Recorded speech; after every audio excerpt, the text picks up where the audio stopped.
이 세상에 존재하는 것들에는 무엇이나 그 이름이 있습니다. 그것이 생물이든 사물이든 어떤 것이든 간에 거의 모든 것들이 자기의 이름을 가지고 있죠. 특히 사람들은 이름에 대해서 어떤 특별한 의미를 부여하고 그 이름의 뜻에 맞도록 살아가기를 바라는 마음으로 좋은 이름을 지어주려고 합니다. 그래서 저는 제 아이가 태어나면 어떤 이름을 지어줘야 하나 늘 고민하고 있습니다.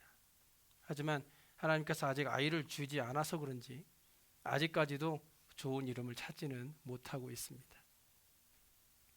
저는 4남매 중에 막내입니다.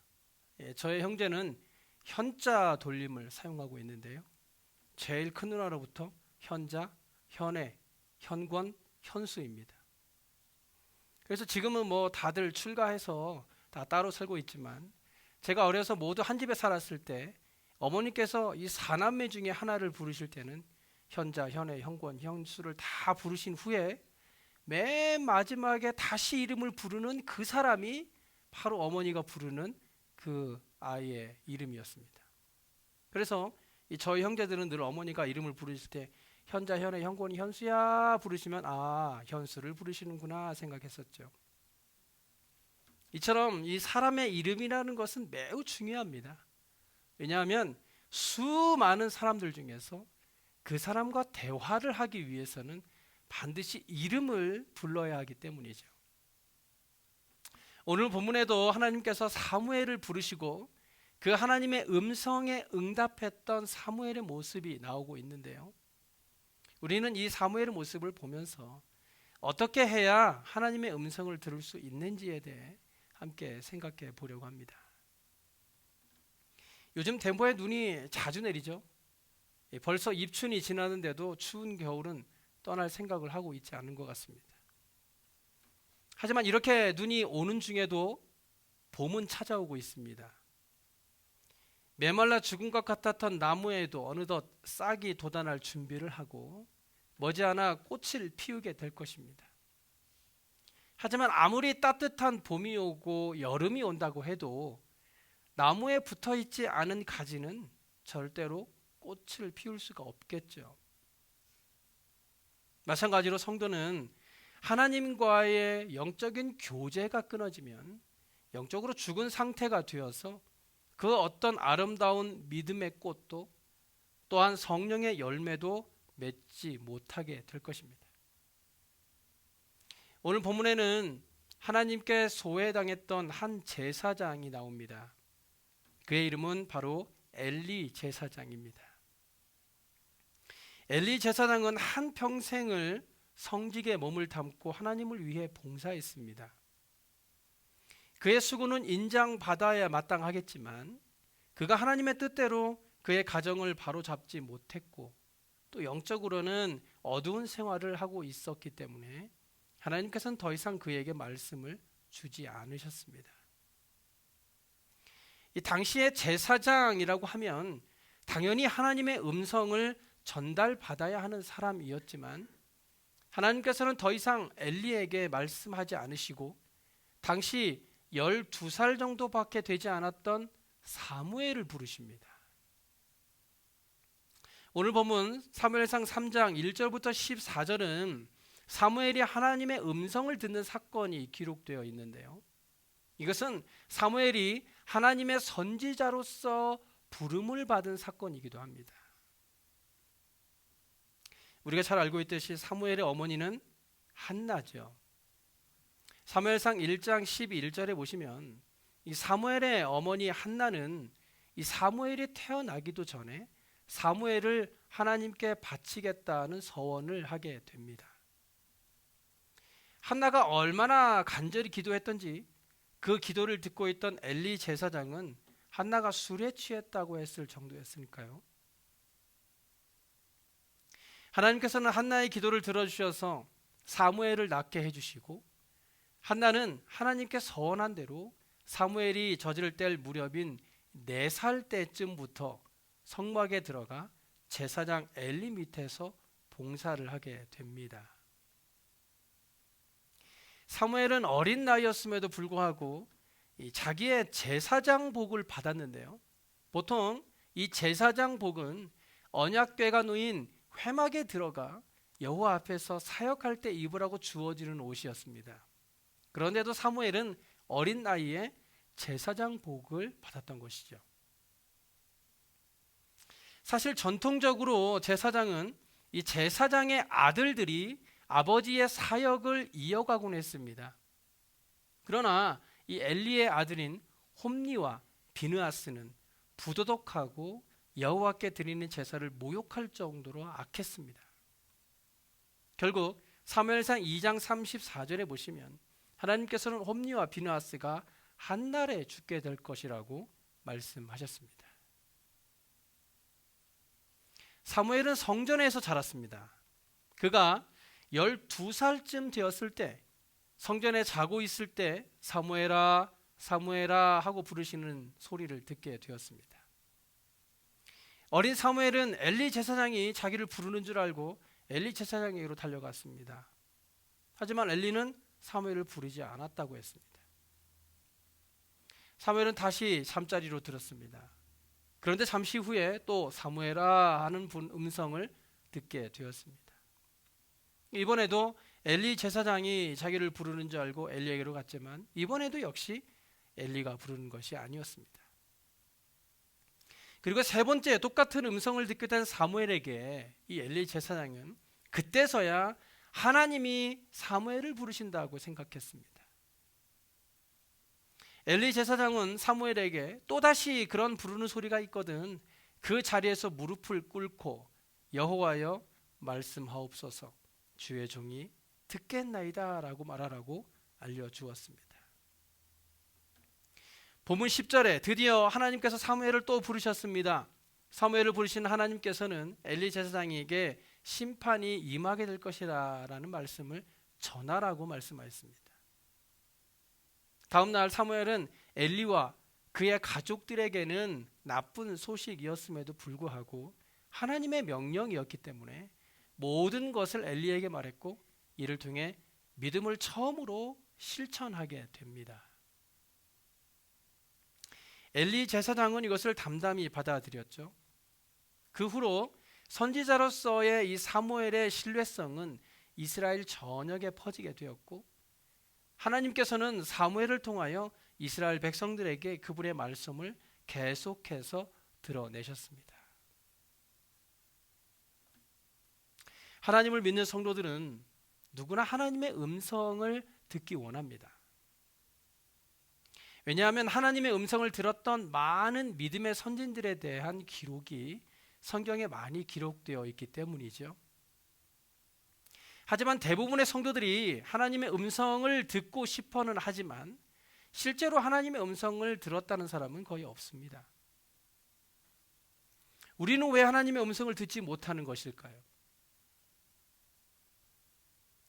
엘리와 사무엘이 누워 자고 있던 곳은 법궤가 있는 곳이었어요. 법궤가 있다라는 것은 하나님이 임재하신다라는 것을 의미합니다.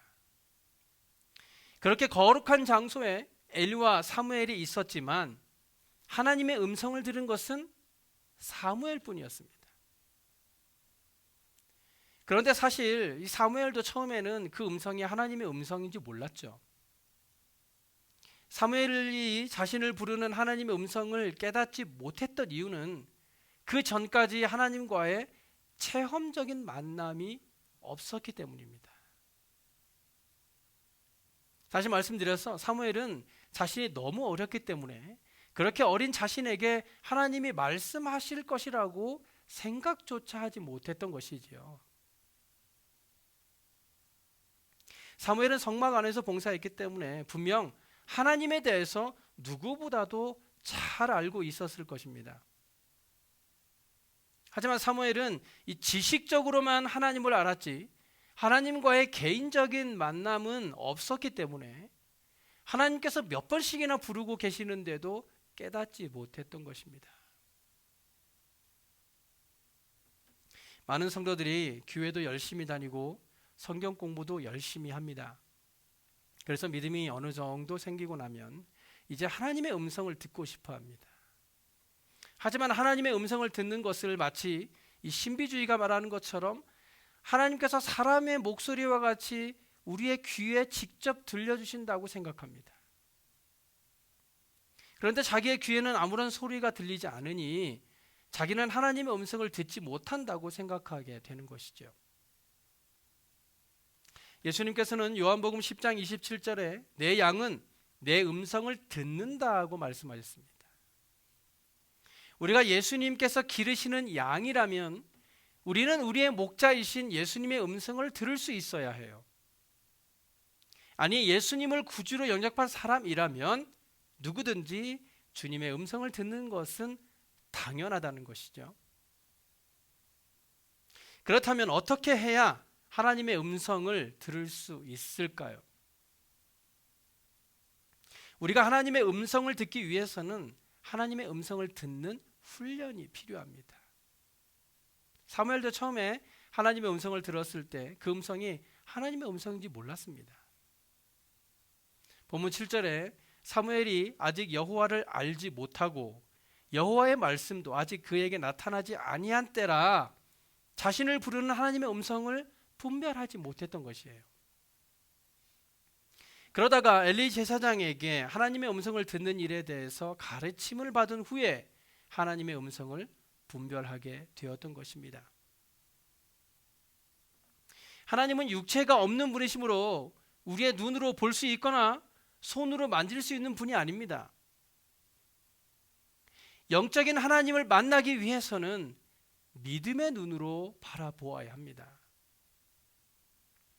눈에 보이지 않는 하나님을 육신의 눈으로 보려고 하고 육신의 귀로 들으려고 하니까 영적인 하나님을 만날 수 없는 것입니다.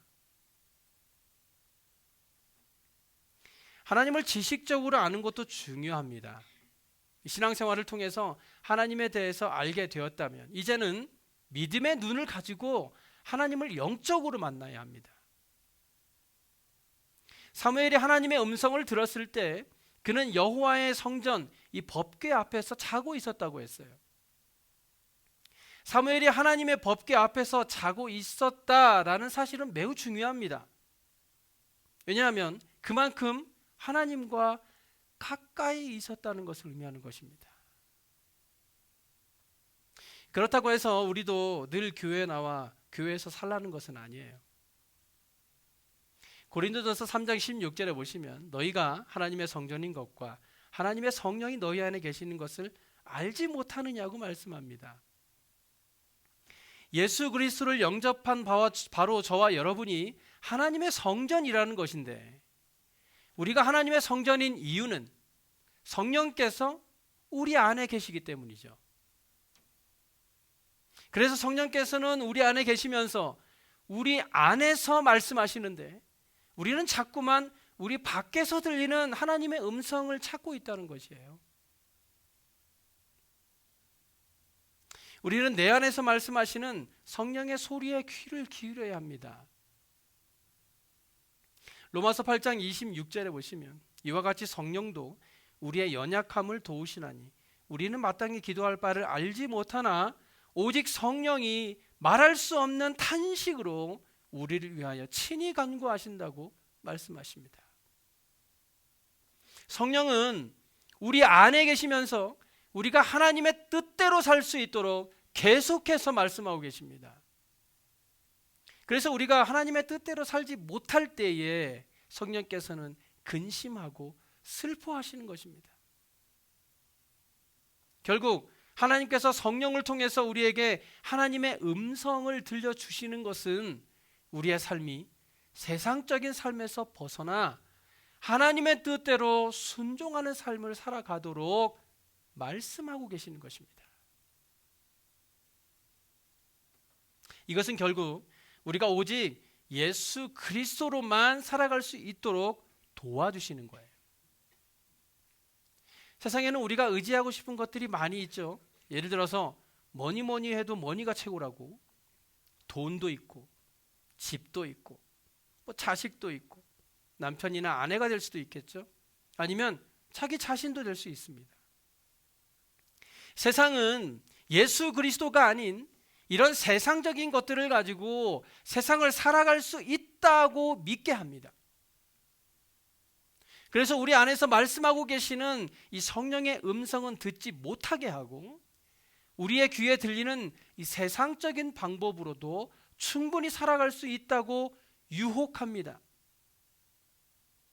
이것을 제가 유혹이라고 말씀드리는 이유는 많은 믿음의 성도들이 이런 유혹에 넘어지기 때문입니다.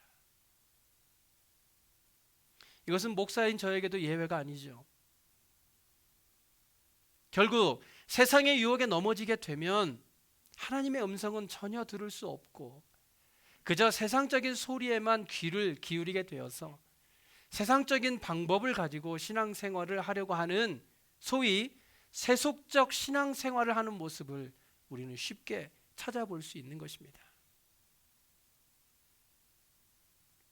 이사야 55장 3절에 이렇게 말씀합니다. 너희는 귀를 기울이고 내게로 나와 들으라. 그리하면 너희의 영혼이 살리라. 우리의 영혼이 사는 방법은 귀를 기울이고 들어야 하는데 무엇을 들어야 합니까? 바로 하나님의 말씀입니다. 하나님은 우리에게 성경이라는 음성을 들려주셨습니다. 그래서 우리는 하나님의 음성을 성경을 통해서 듣게 되는 것입니다. 하나님께서는 성경을 통해서 우리가 앞으로 어떻게 살아가야 하는지, 믿음은 무엇인지, 구원은 무엇인지, 어떻게 해야 천국에 갈 수 있는지, 그리고 하나님의 음성은 또 어떻게 들을 수 있는지에 대해서도 다 말씀해 주셨습니다. 그래서 우리가 하나님의 음성을 들을 수 있는 유일한 방법이 바로 이 성경을 통해서인데 우리는 자꾸만 유튜브에서 하나님의 음성을 들으려고 하고 꿈에서 하나님의 음성을 들으려고 하고 어떤 신비로운 체험을 통해서만 하나님의 음성을 들으려고 하니까 전혀 하나님의 음성을 들을 수 없는 것입니다. 부패했던 교회를 바로 세우기 위해서 종교개혁을 일으켰던 루터는요, 오직 성경으로라는 슬로건을 걸고 교회 안에 침투해 있던 잘못된 모든 세상적인 방법들을 제거했습니다. 어떤 분들은 성경 공부가 따분하고 재미없다고 합니다. 그럼에도 불구하고 제가 여러분과 계속해서 성경을 공부하고 성경을 통해서 서로 은혜를 나누고 있는 것은 그 따분하고 재미없는 성경 안에 진리가 있기 때문입니다. 모든 성도들이 듣고 싶어하는 하나님의 음성이 바로 이 성경 안에 있기 때문에 우리는 성경을 포기할 수 없는 것입니다. 말세를 살아가는 우리도 이제는 성경으로 돌아가야 합니다. 성경을 통해서 진리를 깨달아야 하고 성경을 통해서 하나님의 음성을 들어야 합니다. 성경이 아니고서는 그 어느 누구도 세상과의 싸움에서 이길 수 없다는 것을 기억하시기 바랍니다. 세 번째, 사무엘을 부르시는 하나님의 음성에 말씀하옵소서 주의 종이 듣겠나이다 라고 응답했던 사무엘과 같이 이제는 저와 여러분이 우리를 부르시는 하나님의 음성을 들었으면 좋겠습니다. 특별히 하나님의 말씀인 성경을 늘 가까이 하고 묵상함으로 이 성경을 통해서 하나님의 음성을 듣는 저와 여러분의 삶이 되었으면 좋겠습니다. 디모데후서 3장 16절에 이렇게 말씀하고 있습니다. 모든 성경은 하나님의 감동으로 된 것으로 교훈과 책망과 바르게 함과 의로 교육하기에 유익하니. 성경이 하나님의 감동으로 되었다는 것을 완전 축자 영감설이라고 말합니다. 완전 축자 영감설. 이것은 하나님의 영감이 어떤 개념이나 생각뿐만 아니라 단어 하나하나까지 다 영감되었고 성경의 모든 부분들과 모든 주제까지 미치게 되어서 결국 성경에는 오류가 없다라고 하는 성경 무호설까지도 설명될 수 있는 것입니다. 그런데 이렇게 성경의 단어 하나하나까지 하나님께서 영감을 주셔서 거룩하게 하셨는데 그 목적이 무엇인가 하니 그 바로 다음 17절에 이렇게 얘기하죠. 이는 하나님의 사람으로 온전하게 하며 모든 선한 일을 행할 능력을 갖추게 하려 함이라. 여기에 바로 우리가 하나님의 음성을 들어야 하는 이유가 있습니다. 하나님의 음성은 성경을 통해서 들을 수 있는데, 성경을 통해서 하나님의 음성을 들은 사람들은 하나님의 사람으로 온전하게 하며 모든 선한 일을 행할 능력을 갖추는 것입니다. 하나님의 음성을 듣는 이유가 내가 이 사업을 해야 하나 말아야 하나를 점치기 위해서 듣는 것이 아니고, 이 교회를 나가야 하나 저 교회를 나가야 하나 결정하기 위해 하나님의 음성을 듣는 것이 아니라 하나님의 음성을 듣고 선한 일을 행할 수 있는 하나님의 사람으로 살아가기 위해서 필요하다는 것입니다. 이제 하나님의 선한 일을 위해 하나님의 음성을 들을 수 있는 저와 여러분의 삶이 되셨으면 좋겠습니다. 세상에서의 나의 욕심을 채우기 위해 하나님의 음성을 듣기를 바라는 것이 아니라 하나님의 말씀대로 살기 위해 성경을 통해 하나님의 음성을 듣고 순종함으로 하나님의 말씀으로 삶의 기적을 경험하는 저와 여러분의 삶이 되시길 간절히 소원합니다. 기도하겠습니다.